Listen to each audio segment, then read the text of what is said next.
জুলাই গণ অভ্যুত্থান আমাদেরকে যে বৈষম্যহীন বাংলাদেশ গড়ার স্বপ্ন পূরণের সুযোগ এনে দিয়েছে, সেই সুযোগ আমরা কাজে লাগাতে চাই। প্রিয় দেশবাসী, পবিত্র মাহে রমজানের সিয়াম সাধনা উপলক্ষে আপনাদের সকলকে আমার আন্তরিক মোবারকবাদ জানাচ্ছি। সেই সঙ্গে সকলকে জানাই পবিত্র ঈদ উল ফিতরের অগ্রিম শুভেচ্ছা। ঈদ মুবারক। এবারের ঈদ স্মরণীয়ভাবে আনন্দদায়ক হোক, এই কামনা করছি। বর্তমান সরকার দায়িত্ব গ্রহণের পর থেকেই দ্রব্যমূল্য নিয়ন্ত্রণে জোর ব্যবস্থা নিয়েছে। রমজান ও ঈদে বড় চ্যালেঞ্জ ছিল জিনিসপত্রের দামের লাগাম টেনে ধরা, বিদ্যুৎ সরবরাহ নিশ্চিত করা। এই রমজানে যাতে কোনো পণ্যের দাম বেড়ে না যায় এবং বিদ্যুৎ সরবরাহ যেন বিঘ্নিত না হয়, সেজন্য আমরা সর্বোচ্চ চেষ্টা করেছি। রমজান মাস জুড়ে সরবরাহ চেনের প্রতিবন্ধকতা কঠোরভাবে প্রতিহত করতে সব ধরনের ব্যবস্থা আমরা নিয়েছি। দেশের সকল জায়গা থেকে খবর এসছে যে এই রমজানের দ্রব্যমূল্য আগের তুলনায় কমেছে, জনগণ স্বস্তি পেয়েছে। দাম নিয়ন্ত্রণে এই প্রচেষ্টা চলমান থাকবে। প্রিয় দেশবাসী, গত 16 বছরে শেখ হাসিনার যে ভয়াবহ লুটপাট কায়েম করেছিল, আপনারা সেটার ভুক্তভোগী ছিলেন।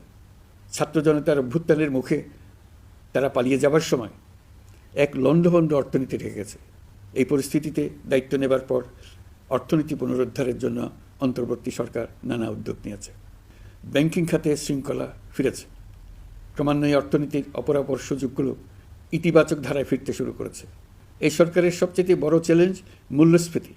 ফেব্রুয়ারিতে মূল্যস্ফীতি 9.32% নেমে এসছে, যা 22 মাসের মধ্যে সর্বনিম্ন। আগামী জুন মাসের মধ্যে এটি 8%-এর নিচে নেমে আসবে বলে আশা করছি। দেশের ধ্বংসপ্রাপ্ত অর্থনীতিতে স্বস্তি এনে দিয়েছে আমাদের প্রবাসী ভাই বোনেরা। অন্তর্বর্তী সরকার দায়িত্ব নেবার পর থেকে রেমিটেন্স ধারাবাহিকভাবে বেড়েছে। ফেব্রুয়ারি মাসে রেমিটেন্স প্রবাহ রেকর্ড গড়েছে, প্রায় 25% বৃদ্ধি পেয়ে $2.5 বিলিয়ন পৌঁছেছে।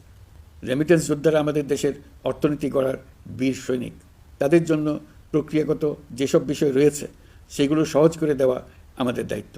তারা যেন ভোগান্তির শিকার না হন, দূতাবাস যেন ঠিকমতো কাজ করে, এটি নিশ্চিত করার জন্য আমরা ব্যবস্থা নিয়েছি। আগামী নির্বাচনে যেন তাদের ভোটাধিকার দিতে পারি, সেজন্য কাজ করছি। পলাতক সরকারের আমলে চটদখলের মতো দেশের ব্যাংকগুলো দখল করে নেওয়া হয়েছিল। আমানতকারীর টাকাকে তারা নিজেদের ব্যক্তিগত টাকায় রূপান্তরিত করে ফেলেছিল।